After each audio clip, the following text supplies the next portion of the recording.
Amén. Pueden tomar asiento, hermanos.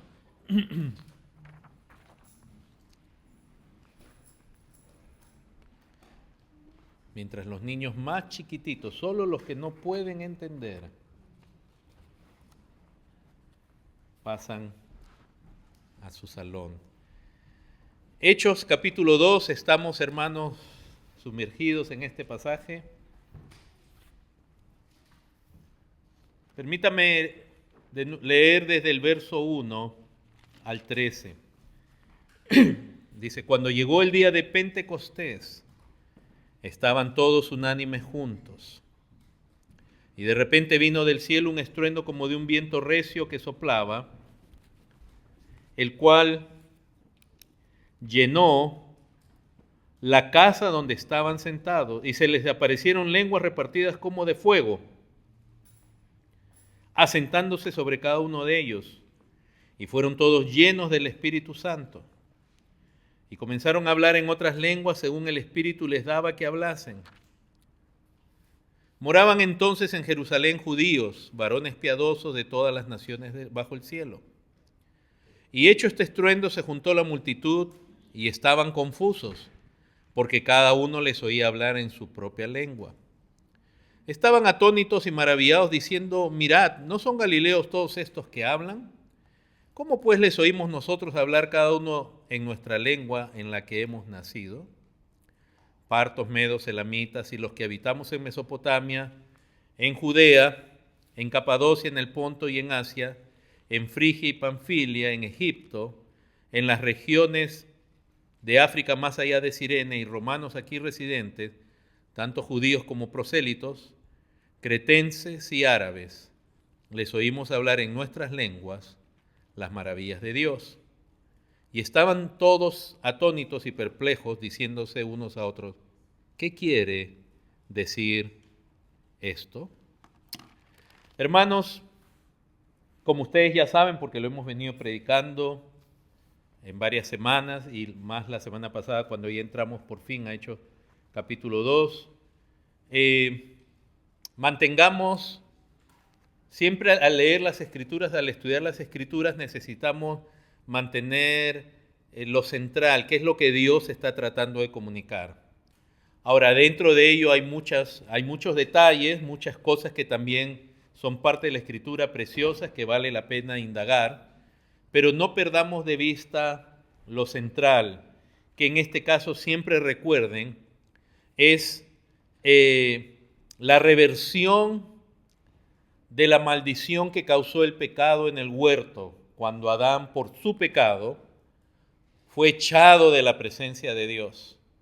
Y aquí Cristo, por su obra redentora, él había muerto semanas antes, en la víspera de la Pascua, él había ya resucitado, y de esa manera también se cumple la tipología del Antiguo Testamento, donde a Israel Dios le había dado las fiestas de Levítico 23, donde primero se celebraba la Pascua, donde un cordero moría para la redención, por la redención del pueblo, para sacarlos de Egipto. Luego Israel tenía que ofrecer las fiestas de lo que se conoce como la presentación de primicias, donde los israelitas presentaban el primer fruto de sus cosechas, que era la cebada. Y 50 días después celebraban la fiesta que nosotros conocemos como Pentecostés, Shavuot, donde ya se había hecho toda la cosecha y se presentaba principalmente el trigo y demás cosas como una ofrenda a Dios. O sea que esta fiesta de Pentecostés en su cumplimiento nos habla de los logros de la muerte y de la resurrección de Cristo, lo cual logra una cosecha para Dios muy preciosa que la vemos claramente en este pasaje. Entonces no perdamos de vista, hermanos, que aquí se está cumpliendo lo que se anunció como parte del nuevo pacto, porque en el antiguo pacto Dios ya había anunciado uno nuevo, donde en este nuevo pacto, en Pentecostés, ahora lo entendemos bien, Dios enviaba a su Espíritu para, no solamente nos iba a dar un nuevo corazón a su pueblo, nos iba a lavar, sino que su Espíritu iba a morar en nosotros para que andemos en su ley. Y Pablo lo confirma eso, recuerden, cuando en Romanos 8 él habla de que si por el Espíritu, dice claramente, y él habla de dos cosas. Uno, hacemos morir la carne, pero lo otro es andar en justicia. O sea, es el Espíritu el que obra un cambio en nosotros, interno, por el cual en esa transformación el hombre puede obedecer a Dios, puede seguir, puede amar a Dios verdaderamente. Que eso fue, digamos, la limitación del antiguo pacto basado en la ley, no porque la ley tuviera algo imperfecto, sino porque el hombre no la puede cumplir. Entonces aquí en Pentecostés estamos viendo la revocación de esa maldición, Dios morando con nosotros, los logros de Cristo causando esta bendición, este beneficio, produciendo una cosecha de creyentes. Vamos a ver el Espíritu Santo de Dios morando y llenando a los creyentes.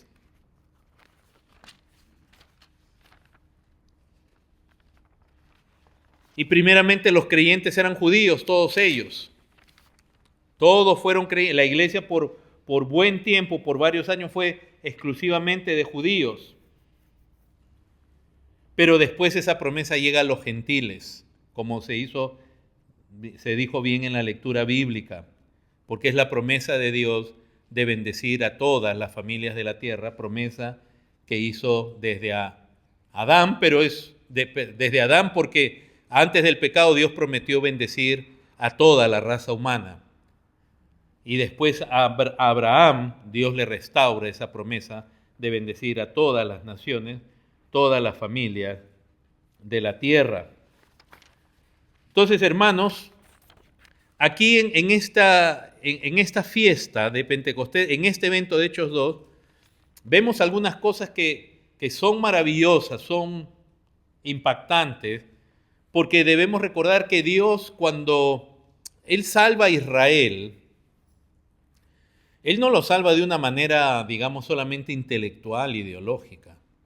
Dios hace tremendas maravillas para que a su pueblo, a Israel, no le quede duda de que Dios había obrado en medio de ellos. Desde Moisés, que Dios se le muestra en la zarza, o en una zarza ardiendo, y desde ahí le habla. Eso es algo prodigioso, hermano. Solo piense usted que Dios, en su manifestación en varias ocasiones con Israel, se manifiesta en unas señales que son prodigiosas. Miren las señales que hizo Dios en Egipto.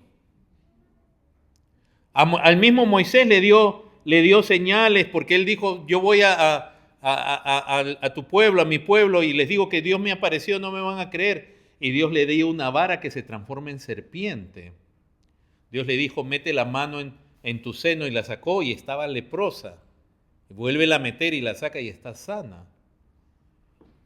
Y no solamente eso, si no te creyeren, les dijo, saca agua del río, tírala sobre la tierra y se va a convertir en sangre. Y después todas las señales que hace contra Egipto, todas las plagas que conocemos, cosas tremendas que en un punto hasta era evidente que Dios estaba castigando a Egipto y preservando a su pueblo, queriendo que el faraón lo deje salir, porque hasta preserva la región de Gosén, donde el pueblo vivía de ciertas plagas. Entonces Dios se manifiesta de una manera increíble. En el desierto les da maná, le iba delante de ellos en una columna de nube en el día y en una columna de fuego de noche. Abre las aguas del mar muerto, hermanos. Ese es el Dios de las Escrituras. Entonces, no había dudas que Dios había obrado con Israel. Él aparece en el monte Sinaí, en fuego, en estruendo. Fue una cosa impactante, que toda la nación de Israel se estremeció, tuvo miedo. Y entonces aquí en Hechos 2 vemos ese mismo principio de Dios. Él va a hacer algo, una señal sobrenatural. A pesar que la Biblia nos dice que los judíos buscan señales, se entiende, tiene un sentido positivo, porque es verdad, ellos decían, si Dios está hablando, queremos tener pruebas de que Dios está hablando. El sentido negativo de esa búsqueda de señales de los judíos es que Jesucristo ya les había mostrado señales de que Él venía de Dios y no habían querido creer. Los fariseos le rechazaron.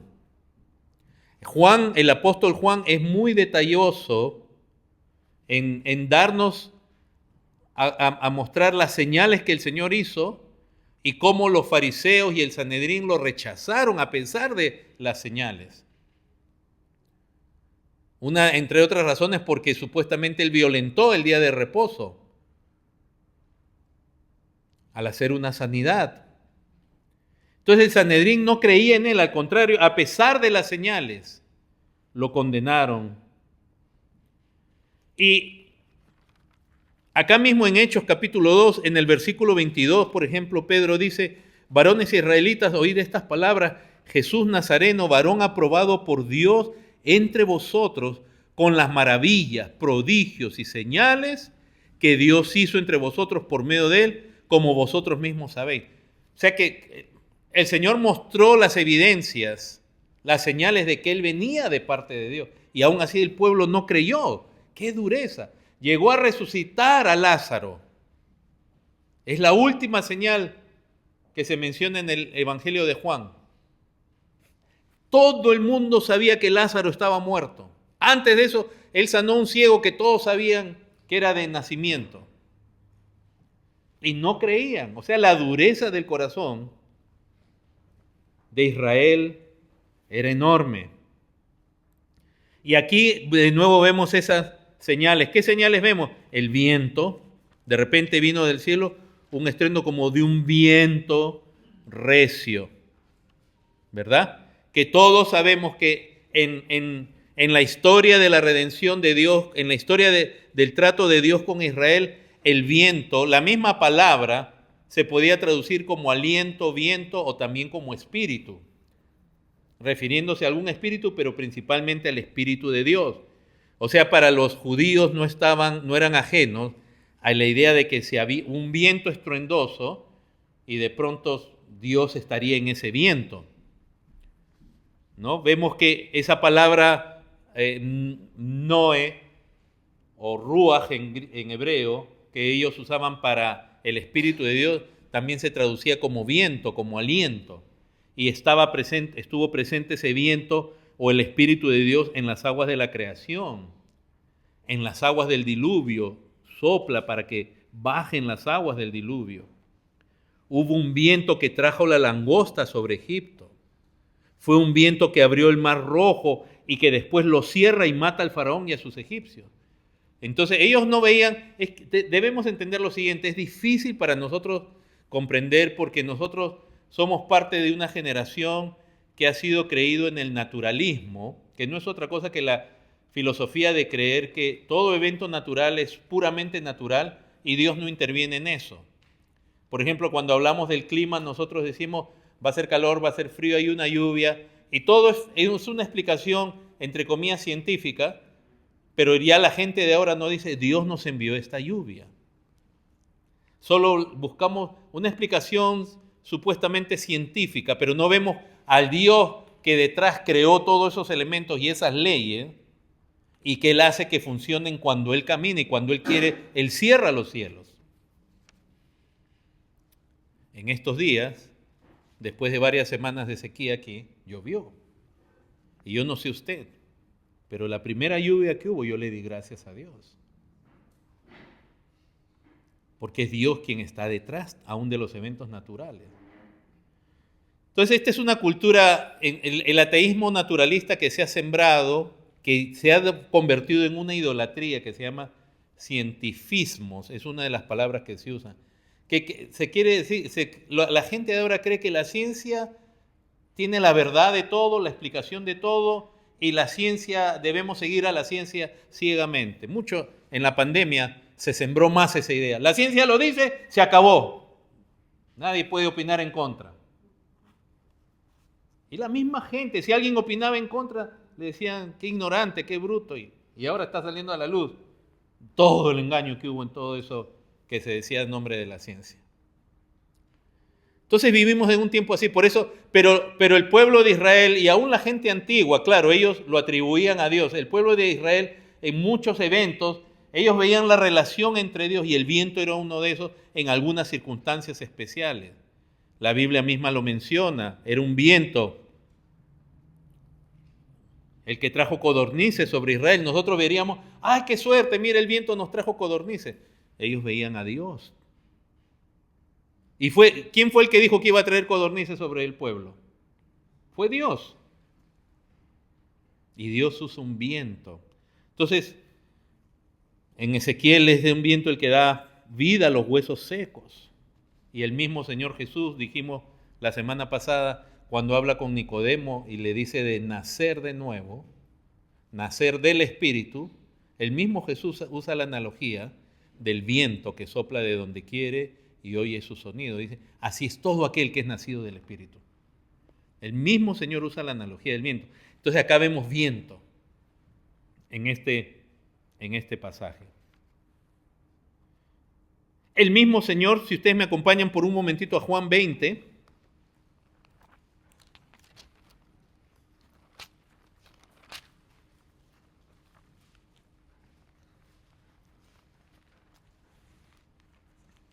entonces Dios con su pueblo estaba dando una señal de que Él estaba en esto que está aconteciendo ahí en Hechos capítulo 2.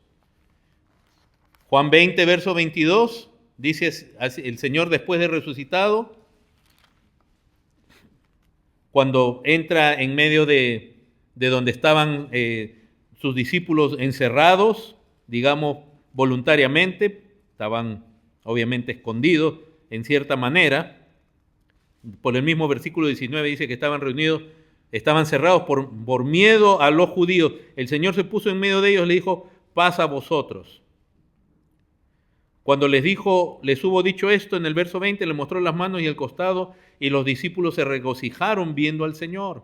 Entonces Jesús les dijo otra vez, paz a vosotros. Como me envió el Padre, así también yo os envío. Y habiendo dicho esto, ¿qué hizo? Sopló y les dijo, recibid el Espíritu Santo. ¿Ven la relación? Pero de nuevo es difícil para una mentalidad como nosotros. Ahora, no quiere decir que cada brisa que hay necesariamente es una visitación del Espíritu Santo. En ciertos eventos en la historia, y aquí el Señor usa esa misma figura, Él sopla y le dice recibid el Espíritu Santo. Pero lo que va a acontecer en Hechos 2 es que van a ser llenos del Espíritu Santo. A propósito, cuando Dios crea al hombre, dice que sopla en su nariz aliento de vida y el hombre es un ser viviente. Y muchos dicen, esa es solamente la facultad de darle alma al hombre. No, el hombre era viviente no solamente por tener alma, sino también el Espíritu de Dios. Él entendía a Dios, él se comunicaba con Dios, él tenía comunión con Dios. Entonces, hermanos, ese viento, ahora quiero que se entienda, entonces era una señal de Dios. Y nunca piensen, porque hoy día muchos andan hablando, falsos profetas maestros, el viento de Dios dicen. Y ustedes van a ver, aún en llamadas iglesias numerosas y en la televisión cristiana, que muchos de estos falsos apóstoles, etcétera, que dicen que tienen la unción, lo que hacen, soplar en la gente. Desde ahí nomás, hermano, tú tienes que pensar que eso, voy a decir, por lo menos es un error, si no se puede acercar a la blasfemia. ¿Por qué? Porque ¿quién es el que sopla el aliento de vida? Es Dios en Edén. Y es el Señor Jesucristo en el Evangelio de Juan. Que un hombre sople y la gente se caiga es un acto de ignorancia de parte de la gente. Y es un acto de ignorancia por parte del que lo hace y si no de una blasfemia. Porque yo puedo soplar todo lo que quiera y lo único que te voy a transmitir es aire y quizás las bacterias y los virus que yo tengo. Pero yo no tengo ningún poder de impartir el Espíritu. Y cuando un supuesto hombre de Dios sopla y la gente se cae, está tomando un lugar, y qué pena que la gente le reconozca un lugar que él no tiene. Por eso es que usted en las Escrituras no ve que esas cosas se practiquen en la iglesia. Esas son desviaciones, hablando en cuanto al viento. O se dice, viento del Dios sopla, dicen, y no hay ningún viento. O sea, se usa el mismo lenguaje bíblico, pero para algo que no está en la Biblia, para algo que no se ve en la Biblia. Y usted va a ver que cuando el Espíritu Santo viene, los apóstoles lo que hacen en algunas ocasiones, orar, imponer las manos, y el Espíritu Santo viene. Pero ellos no le andan soplando a la gente, ni tirándole su chaqueta, ni haciendo nada de esas cosas. Entonces ese viento, hermanos. Luego, ¿qué más vemos como una figura aquí de que un evento especial está viniendo? En el verso 3 del capítulo 2 de Hechos, las lenguas de fuego, el fuego, que ya hemos explicado la semana pasada, y representa para los judíos que Dios está allí, que Dios va a hablar o Dios está hablando. Por eso las lenguas son lenguas como de fuego. Y ya repetimos, Dios, el ángel de Jehová le habló a Moisés de la zarza en fuego. Dios descendió en fuego sobre el monte Sinaí, se nos narra en Éxodo 19, en Éxodo 24 también.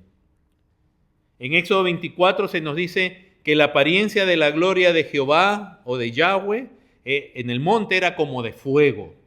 O sea, el fuego para ellos era algo, y obviamente, que ellos vean lenguas como de fuego y a ellos hablando, tenían que decir, Dios nos está hablando. Pero eran lenguas repartidas, ¿por qué? Porque Dios está diciéndole, les estoy hablando a través de todos estos hombres, es como diciendo, todos estos son mis mensajeros, son mis apóstoles, son los que yo he establecido para hablarle. Ellos no se pusieron de apóstoles, ellos fueron llamados por Dios. Nadie toma ninguna honra para sí mismo, ni aun Cristo lo hizo. Estos no son gentes establecidas como apóstoles por falsos cristos, sino por el Cristo verdadero. Hoy en día también hay muchos apóstoles que dicen que ellos tienen autoridad y le dan cobertura a cientos, a veces dicen a miles de pastores. ¿Qué cobertura le dan? Pero usted tiene que ver de dónde vienen, porque muchos de esos apóstoles que salen en la televisión, supuestamente haciendo señales y milagros, vean ustedes quién lo ungió, quién le puso su manto, quién le puso el manto encima a Dante Gebel. Fue Benny Hinn. ¿Quién le puso su manto? ¿Quién ungió a Maldonado y a otros? Cuando usted ve esa historia, usted está viendo a quién están repitiendo. ¿De quién dice Benny Hinn que él recibió la unción? De Kathleen Kuhlman. Y usted va viendo la relación de dónde viene, y lo que nace mal va a crecer y va a derivarse mal. Yo no quiero tener parte con gente así. A quienes admiran. Ellos mismos te lo dicen, pero la gente no quiere creer, porque lo único que le interesa a la gente, a supuestos milagros que le traigan bienestar, prosperidad, sanidad. La gente realmente no quiere a Dios. Estos son apóstoles de Cristo y las llamas de fuego, como diciendo, Dios está aquí, voy a usar estos hombres. Pero háganme favor, no me pidan que yo le preste atención y admire a a gente que profetiza muchas cosas que no se cumplen.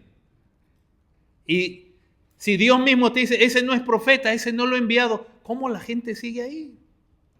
Cuando profetizaron tantas cosas en contra del COVID, lo cancelaron al COVID desde hoy día en adelante y no se cumplió.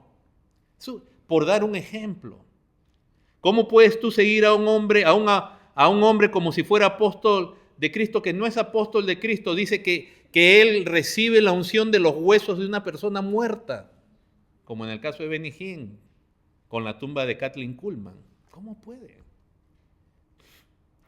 Pentecostés es un momento glorioso en la historia de la redención donde Dios, el Espíritu Santo, viene a su pueblo, va a producir arrepentimiento en su pueblo y va a venir a morar en su pueblo y los va a llenar para que ellos anden en la voluntad de Dios. Pero hay muchos falsificadores. Entonces, el fuego. Dios les habló en medio del fuego. Leímos la semana pasada en Deuteronomio 4. Dios es fuego consumidor.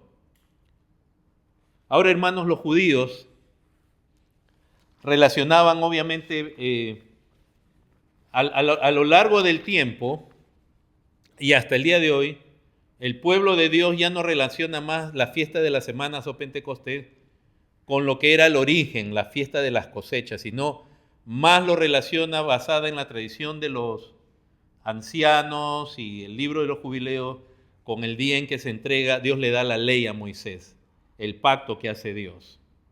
Entonces ellos no ven en perspectiva que aquí se cumple la promesa de Dios de dar su Espíritu Santo. Entonces, ¿qué sucedió en Pentecostés? Cuando llegó el día, dice el verso 1 de Hechos 2, que nos habla del cumplimiento de la fiesta, que es el tiempo señalado por Dios. Piensen esto, hermanos. Y esto es algo que a mí de Dios me maravilla, no lo comprendo. Pero piensen esto, hermanos. La humanidad tiene cientos, miles de años, no millones de años, como dice la evolución. ¿Sí? Y Dios da una promesa y pasan cientos de años. Y qué tremendo de pronto estar en el día que eso se cumple. Usted sabe todos los profetas que profetizaron acerca de Cristo. ¿Te imaginas? Moisés, David, Isaías, y no lo vieron. ¿Cuánto hubieran querido estar presentes el día que nació el Señor? Aquí está el mes. Y aquí se está cumpliendo algo anunciado.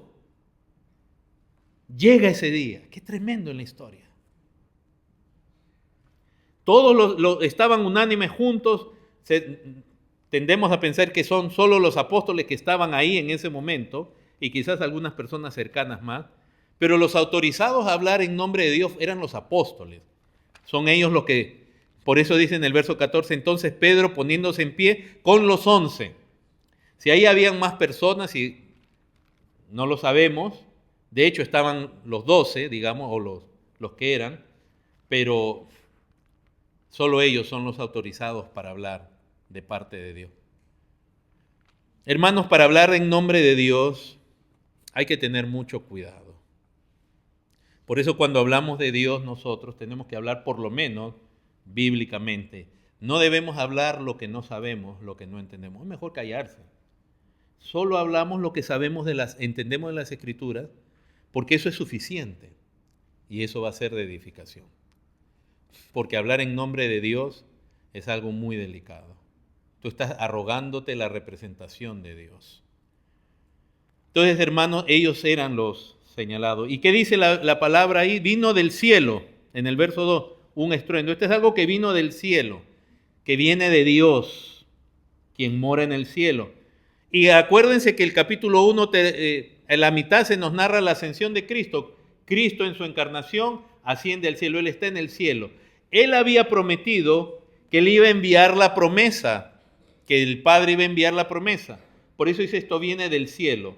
El Espíritu procede del Padre y del Hijo, como se nos menciona en Juan 16. Es más, en el capítulo 1 el Señor les dijo que esperaran. En el verso 4, capítulo 1, 4, estando juntos les mandó que no se fueran de Jerusalén, sino que esperasen la promesa del Padre, la cual les dijo, oísteis de mí. Cristo está en el cielo a la diestra de su Padre y ahora esto viene del cielo. ¿Qué viene del cielo? El Espíritu. Lo envía el Padre, lo envía el Hijo.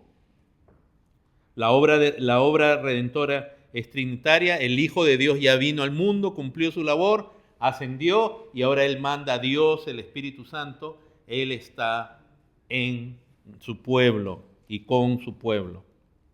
Se escucha un estruendo del viento, un estruendo tremendo que llena la casa.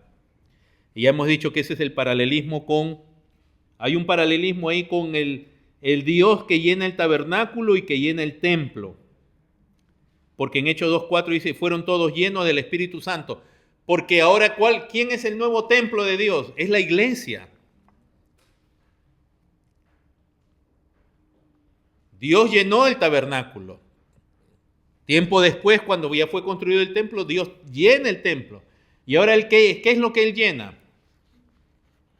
Llena a su pueblo, a su iglesia, que es el verdadero templo de Dios.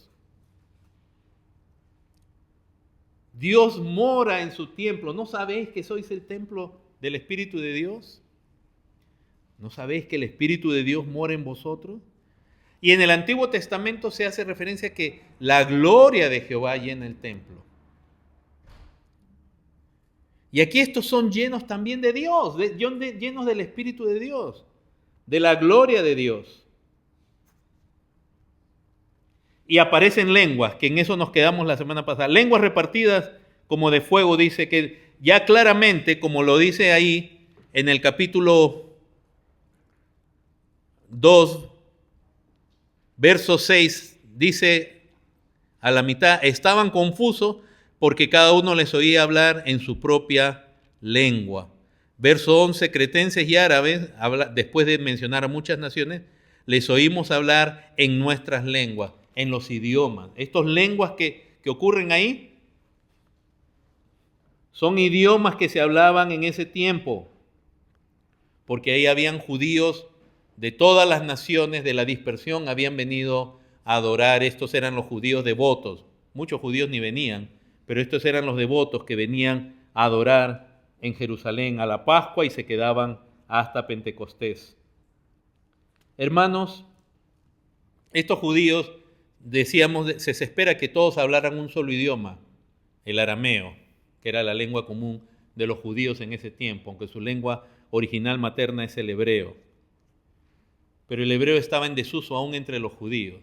Aparte de ello, ellos hablaban su lengua de su lugar donde nacieron.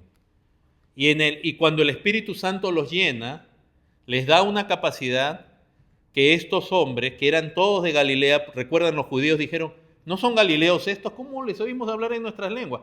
¿Cómo saben nuestro idioma?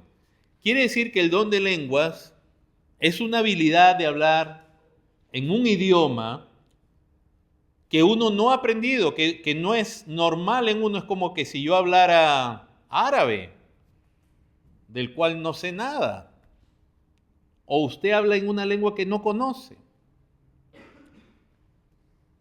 Tremendo, tremendo es Dios.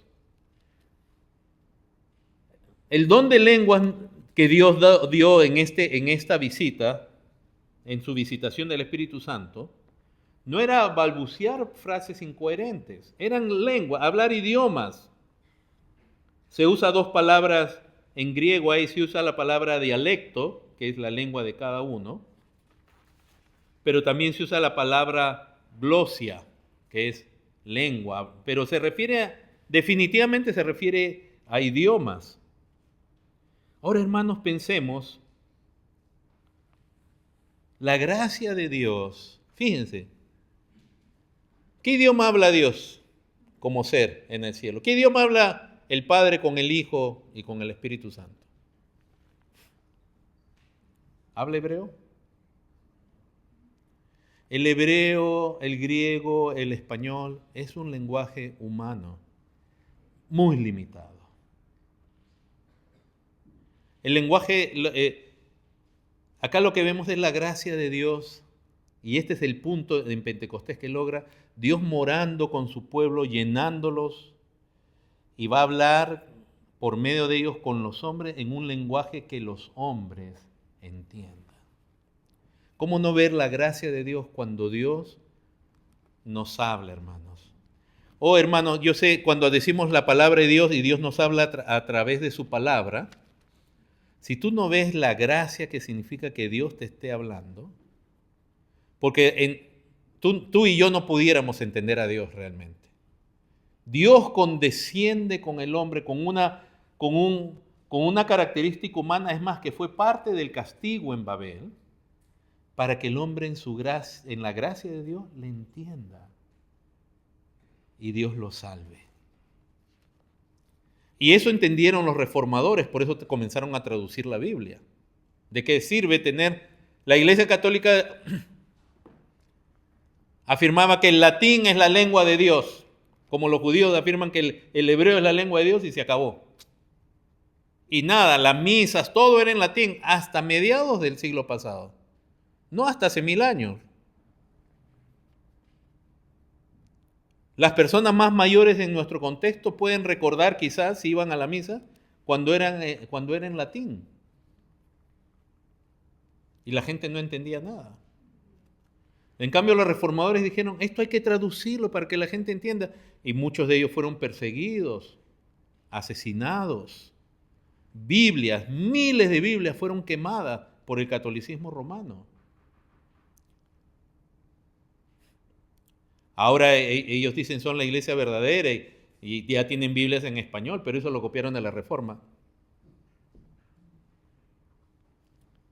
Pero Dios comunicándose, hermanos, con nosotros. Dios hablando hasta en varios idiomas, porque ahí los apóstoles estaban hablando en varias lenguas. A pesar que en un sentido hablarles a su pueblo en lenguas es señal del juicio de Dios.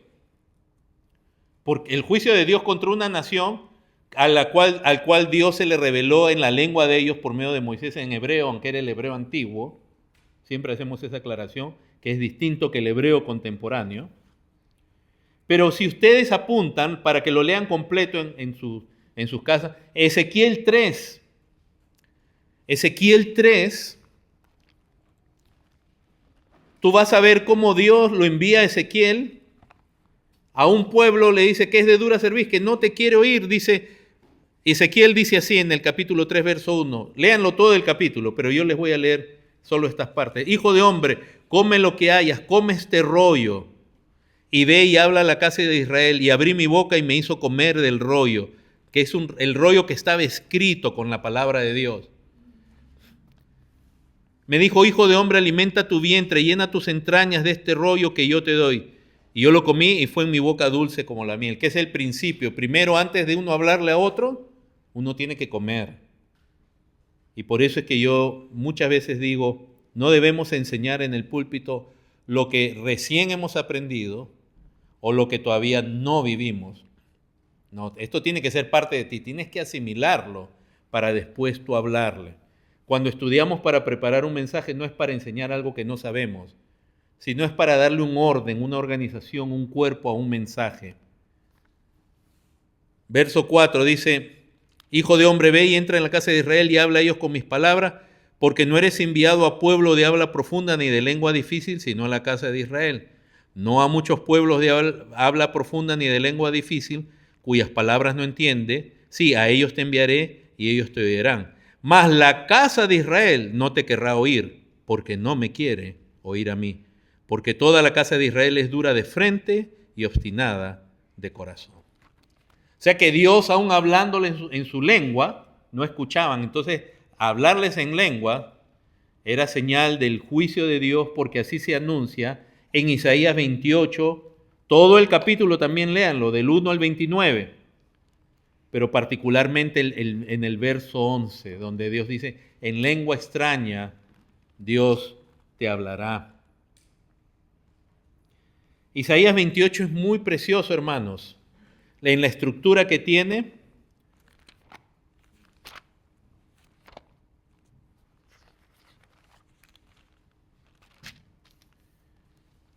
Porque primero habla de la corona de soberbia de Efraín, habla de soberbia. Y como en otras palabras, en el pecado de ellos ya no había quien quisiera oír a Dios, entonces Dios le dice, voy a tener que darle doctrina a los bebés. Ya ustedes no quieren oír. Y les dice lo que la palabra va a hacer para ellos, algo pesado.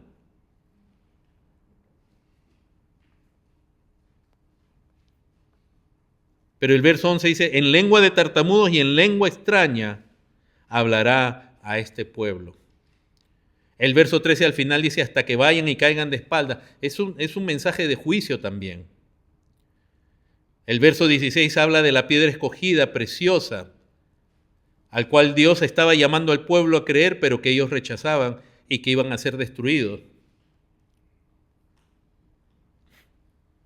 Y el verso 22 dice, destrucción ya determinada sobre toda la tierra he oído del Señor, Jehová de los ejércitos. Algo que ocurre en el año 70. Porque ahí la destrucción de toda la tierra no necesariamente habla de todo el mundo, sino de la tierra que Dios les había dado. El mismo Señor Jesús le decía a los judíos, ¿por qué no entendéis mi lenguaje? ¿Por qué no podéis escuchar mis palabras?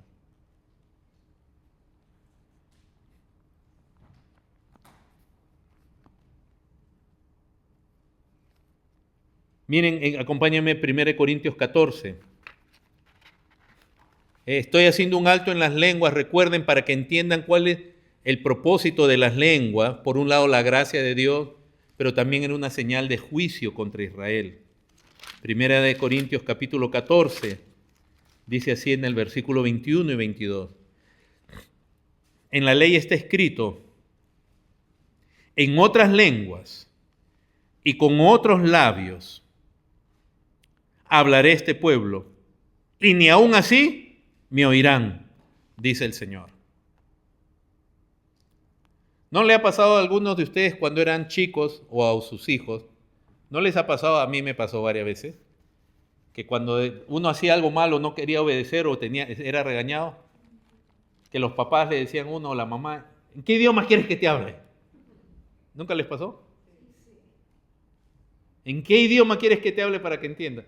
Increíble, es algo que sale, no sé si de todas las mamás, pero Israel no, y por eso el versículo siguiente dice, verso 22, así que en las lenguas son por señal, no a los creyentes, sino a los incrédulos.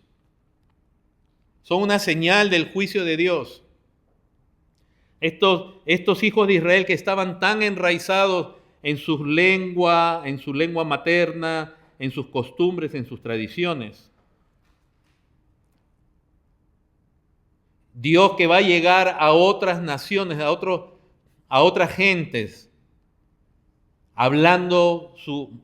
dando a conocer su palabra en otros idiomas, ya no solo en griego. Por eso, o en hebreo, perdón. Por eso no abrace usted la idea de que si usted no habla hebreo, no es cristiano. No es así. Obviamente, si quiere hablar bien del Antiguo Testamento, necesitamos aprender que tener una buena traducción y aprender a entender lo que se quería decir, ¿verdad? Formas idiomáticas, formas estructurales del lenguaje para no malinterpretar. Eso definitivamente sí necesitamos. Todo eso se cumple, es lo que menciona Pablo en Corinto, viene a ser consecuencia de Deuteronomio 28, del verso 45 al 57, donde Dios le dijo, traeré contra ti una nación de lejos, nación cuya lengua no entienda. Hermanos, cuando ustedes leen Deuteronomio 28, que habla del verso 45-57, las maldiciones por no obedecer a Dios. Si usted lee todo ese pasaje, usted va a ver una descripción de lo que pasa en la destrucción de Jerusalén en el año 70. Es un pasaje, les quiero decir, difícil de leer. Aquí hay menores de edad, porque ahí aún habla de lo que la gente va a hacer en casos de hambre. ¿Qué es lo que iban a comer o a quiénes, si se entiende, se iban a comer ellos por el castigo de Dios? Y todo eso ocurre en la destrucción en el año 70. Y Flavio Josefo hace una descripción muy gráfica de lo que pasaba, un cumplimiento de Deuteronomio 28. Entonces eran por un lado un anuncio. Recuerden que Israel estaba ahí en las postrimerías, el pacto ya había sido hecho nuevo en Cristo, en el sacrificio de Cristo, el antiguo pacto desechado, y Dios diciéndoles, conviértanse a mí, conviértanse a mí, conviértanse a Cristo. Precioso el contraste que vemos con la Torre de Babel, donde Dios a los hombres que hablaban un solo idioma los castiga en su rebelión y como juicio les da muchas lenguas que los confunde y los divide y los separa. Pero en Hechos 2, a través de esas distintas lenguas, lo que Él los llama es al arrepentimiento, los trae a salvación, a la unidad en Cristo y en el Evangelio. ¿Han escuchado ustedes, hermanos, que muchas veces se habla en el milenio, recién los judíos van a ser una sola nación, van a ser restaurados y todo ello? Ya hemos dicho, escatológicamente el milenio, como se enseña normalmente, no encaja con las escrituras, porque ellos enseñan que el Señor viene antes del milenio y nosotros las escrituras muestran claramente que cuando el Señor venga, hay resurrección de santos, ya no hay más historia de redención en la tierra, lo que viene ya es el juicio de Dios. O sea que lo que llamemos milenio tiene que ser antes. Pero en las escrituras, Dios en muchísimos pasajes habla de que cuando Él castigue a su pueblo, los hijos de Israel, y los va a esparcir, los va a volver a traer a la tierra. Ahora fíjense en esto, hay una fiesta donde judíos de todas las naciones están viniendo. Y Dios lo que va a hacer en Pentecostés es darles su palabra, se van a arrepentir, van a creer en Cristo y realmente van a volver al hogar. No es tanto físico, sino que van a venir a Cristo. Van a ser uno en Cristo. Es decir, el exilio realmente acaba no tanto con el milenio como se describe hoy día, sino en el Evangelio, el cual trae unidad en aquel que es el verdadero reposo. Ustedes saben que la tierra de Canaán se conoce como la tierra de reposo. Pero Hebreos, desde el capítulo 3, parte del capítulo 3 y capítulo 4, nos habla del reposo en Cristo, de la tierra de reposo en Cristo. Y en Hebreos 4:3 dice, los que hemos creído entramos en el reposo. O sea, el fin del exilio, la repatriación verdadera, no es tanto volver a Israel como tierra, sino es venir a Cristo. Ahí realmente es Él en el cual tenemos las promesas de Dios, que eran simbolizadas en la tierra de reposo. Ahora, hermanos, ¿qué comunicaban ellos en otras lenguas? Estamos tomando el tiempo solo en las lenguas. Capítulo 2 de Hechos. No se olviden de esto, que las lenguas eran idiomas. ¿Y qué comunicaban? Verso 11. Cretenses y árabes les oímos hablar en nuestras lenguas las maravillas de Dios. ¿Qué significa esa palabra maravilla? Del griego, megaleios. Significa lo magnífico, lo perfecto, lo glorioso, lo grande, lo maravilloso, lo excelente de Dios. Hoy día cantidad uno puede encontrar, porque los medios de comunicación están en todas partes. Uno puede encontrar, hermanos, predicadores que te dicen, aquí está el Espíritu Santo, aquí está la unción, y todos se dedican a adivinar la vida de alguien, pecados de alguien, y esto, y echar demonios. Y tú no los escuchas hablar de Dios, de las maravillas de Dios.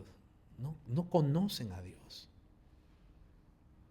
Pero todo es entonces tumbadera y gritos y... Ojo, hermano, por la palabra de Dios sabemos que es cierto, existe gente endemoniada y todo eso, pero en el culto no te hablan de Dios. Te hablan todo eso. Según ellos, la unción es para ver, acá hay alguien que estuvo pensando en esto, acá hay alguien que Dios le dijo y por ahí aparece, y aquí hay alguien que esto, y aquí esto, y todo. Te hablan de 20,000 cosas y parece que hay señales y no te hablan de Dios. ¿De quién es Dios? De su gloria, su persona, sus atributos, su obra, su poder. No, escucha. De cuán glorioso, eterno, todopoderoso, digno es Dios. O aún de sus obras. Y yo quiero terminar, hermanos, porque solo me voy a quedar en esto de las lenguas, que no es lo principal, pero ya vemos de qué se trata las lenguas. Pero como iglesia debemos saber algunos conceptos en cuanto a las lenguas. Existen dos términos que debemos conocer. Uno es lo que se conoce como glosolalia. ¿Qué es la glosolalia? Está tomado de acá mismo del libro de los Hechos, no me malinterpreten, porque cuando dice les oímos hablar en nuestras lenguas, la palabra glose bien significa lengua, ¿no? Pero Lucas también usa la palabra dialectos o dialecto, que básicamente significa el idioma que habla un grupo de personas en una región. Entonces, como se interpreta hoy día en la iglesia contemporánea, es que glosolalia es hablar un lenguaje que es ininteligible, nadie lo entiende, y que no es un idioma. Y esto se los tengo que decir porque esto es lo que se enseña en círculos donde se practica estas cosas. Es decir, la glosolalia es hablar un montón de frases, no son un idioma. Tú traes un traductor a un lingüista, ¿qué está hablando esa gente? No sé, no es un idioma existente, sino son sonidos con formas de palabras o un balbuceo de un lenguaje inexistente. Pero también hay otro concepto que debemos conocer, que es el de la xenoglosia. ¿Qué significa xeno? Es extranjero, y glosia, hablar. La xenoglosia es hablar idiomas por la acción sobrenatural de Dios. Y aquí lo que está pasando es eso. Están hablando idiomas por la acción sobrenatural de Dios. ¿Cuál es una diferencia fundamental entre la xenoglosia y la glosolalia? Es que la xenoglosia no se enseña. Tú no le puedes... alguien me puede enseñar a hablar a mí inglés o yo le puedo enseñar a alguien, pero no es algo milagroso. Requiere estudio, entrenamiento, repetición, pronunciación, etcétera, etcétera. En la xenoglosia tú hablas otro lenguaje que nunca has aprendido, ni es natural en ti, por la obra poderosa de Dios. O sea, lo que está pasando aquí, hermanos, es algo increíble. Qué pena que se baje Pentecostés a algo tan común. En cambio, en la glosolalia, como se entiende ahora, es decir cualquier frase y te dicen, no, eso Dios produce. Y buscan el respaldo bíblico, dicen 1 Corintios 13, si yo hablase lenguas humanas y angélicas. Pero cuando Pablo habla de si yo hablase lenguas humanas y angélicas, él no está diciendo, algunos dicen, ve, lenguas angélicas, yo estoy hablando una lengua que no es humana. No. Recuerden que Pablo está usando aquí una hipérbole, una exageración. Si yo pudiera hacer eso, o sea, con cosas increíbles, si yo pudiese hablar el lenguaje de los ángeles, él no está diciendo que esto se puede hacer.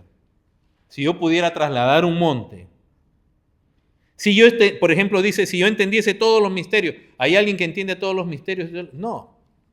O sea, está diciendo, si yo pudiera hacer eso y no tengo amor, no soy nada. ¿Cuál es el lenguaje que hablan los ángeles? Es decir, cuando ellos se han manifestado los hombres, han tenido también porque vienen enviados de Dios, la gracia Dios les ha concedido de hablar, comunicar a los hombres el lenguaje que ellos hablaban. Cuando los ángeles se aparecieron a Josué, a los padres de Sansón, a María, a José, le hablaron a Abraham, le hablaron en el lenguaje que ellos entendían. Sean ángeles o sea el ángel de Jehová, que es una premanifestación de Cristo antes de su encarnación. Entonces nosotros lo que decimos es, ¿y cómo es que algunos de nosotros practicábamos de pronto eso? Hermanos, nosotros tenemos una capacidad de producir palabras o sonidos que no existen. Muchas veces lo hacemos en forma de cariño. ¿Le ha puesto atención a las palabras que usted le dice a un bebé, a su bebé? No le dice muchas veces mi cuchicuchi, mi chique. ¿Qué cosas le dirían? Hasta nombres. Y eso, no estoy hablando de lo que se conoce en lenguaje como hipocorísticos, y no quiero marear a nadie, que es como cuando uno, por ejemplo, le cambia el nombre a alguien por algo que suene más dulce, más breve, o etcétera, distintas razones. A ver, ¿qué palabras ha usado usted con sus niños que no existen? ¿Ya no se acuerdan? ¿Ah? Y uno lo hace. Yo llego a la casa y aún al perrito le digo un nombre que no existe, no es ningún idioma. A mi hermano mayor, todo el mundo lo conoce como Pepín. Y Pepín no es un nombre. Bueno, fue un nombre hace siglos atrás en Francia. Pero ese nombre se lo puse yo de chiquito. Pues no pronunciaba su nombre. Yo le decía Pepín. Y todo el mundo ahora le llama Pepín a él. Tengo una tía que le llaman Lala. Su nombre es Rosa. ¿Y de dónde salió Lala? Porque alguien no podía pronunciar su nombre. Y cuando hablamos con un bebé y en situaciones de cariño, con niños, con animales, con personas, decimos cosas que no existen, ¿no? El esposo de repente le dice a ella o ella a él, mi cuchicuchi, mi no sé qué, y no es una palabra.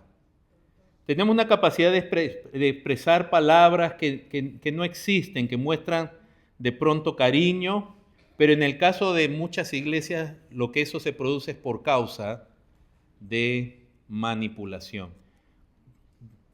Diferencias esenciales, hermanos, entre la xenoglosia, que es hablar un idioma extranjero que uno nunca aprendió por el poder del Espíritu Santo, y la glosolalia, que es hablar algo que no es un idioma, como se entiende contemporáneamente, es que el idioma en la xenoglosia, recuerden, tú no sabes ese idioma, pero en la glosolalia se enseña a hablar así. Por eso es que ustedes ven a todos esos apóstoles y ministros, no solo haciéndolo, sino diciéndole a la gente, tú puedes hablar, repite detrás de mí. Y entonces uno aprende a decir frases que no tienen ningún significado. Peor cuando ellos dicen, si tú no hablas en lenguas, refiriéndose ellos a glosolalia, si tú no hablas en lenguas, ¿no eres qué? No eres salvo, no eres creyente. O no tienes el Espíritu de Dios, peor todavía, lo cual la Biblia no enseña. ¿Alguna vez usted ha escuchado a alguno de esos hombres que dicen que hablan en lengua hablar en un idioma? ¿Verdad que no? Y a veces, hermanos, disculpen, da lástima. Hay un video ahí, Cash Luna, con otro supuesto apóstol.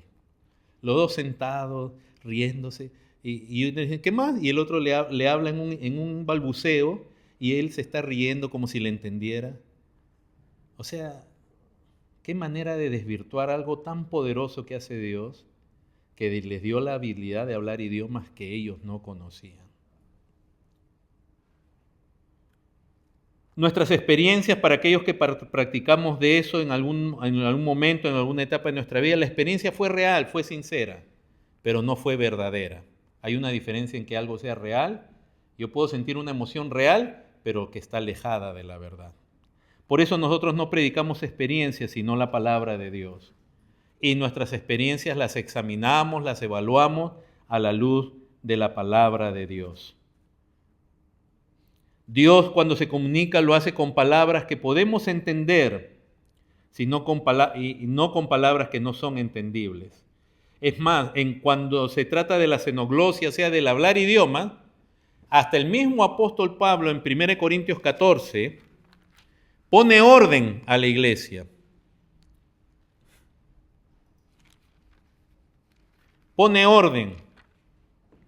O sea, ni siquiera ya de la glosolalia, que es el hablar cosas que no son ningún idioma, sino con la xenoglosia. Aún el don de hablar idiomas Dios pone orden en la a través de Pablo en la iglesia de Corinto.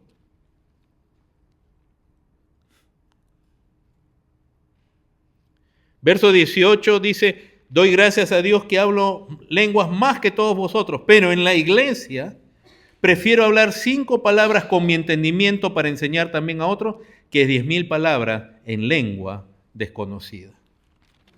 De ahí donde genuinas buenas iglesias,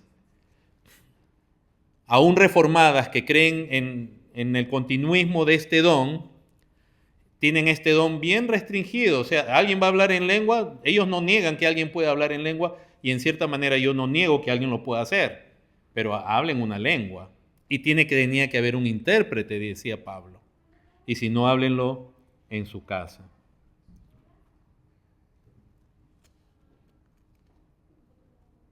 Entonces, hermanos, en resumen, la pronunciación de sonidos parecidos a un lenguaje es la glosolalia. Y fíjense que normalmente está, o siempre está asociada a estados de éxtasis. Es un lenguaje no existente, que se enseña por imitación o por instrucción. Nosotros lo hemos visto muchísimas veces, estos predicadores diciéndole a la gente, repite. No sé hablar en lengua, repiten. Un gran predicador continuista, y es importante que mencione esto. Continuista, me refiero que al menos en doctrina, él cree que este don es posible en este tiempo. Yo creo que esta habilidad es posible, no como don en el sentido a toda la iglesia, pero para Dios no hay imposible.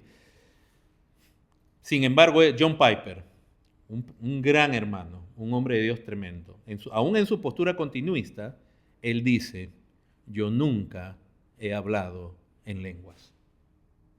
Porque él sí, como un estudioso de la palabra, un hermano con una madurez tremenda, un hermano que ha sido una bendición para la iglesia, él sabe lo que es hablar en lengua. Y él dice, yo realmente nunca he hablado en lenguas. ¿Ok? Entonces, esto de la lengua es importante. En cambio, ya repito, la xenoglosia es algo no aprendido. En Pentecostés usted no vio a Pedro diciéndole a los demás, repite, haz así. No, fue el Espíritu Santo que les dio a hablar otras lenguas.